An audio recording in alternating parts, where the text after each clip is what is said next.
अस्सलाम वालेकुम नाज़रीन, आप देख रहे हैं सरेआम CID न्यूज़ और मैं हूं फराह शाहिद। खबर शामिल करते हैं शेखुपुरा से, जहां में रिपोर्ट कर रहे हैं राना रमज़ान।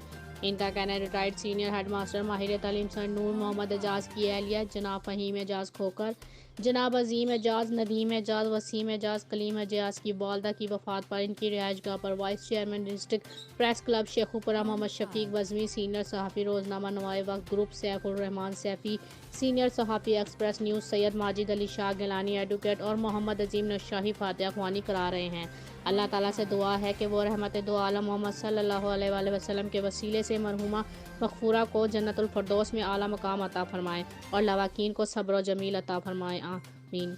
मज़ीद जानने के लिए देखते रहिए सरेआम CID न्यूज़।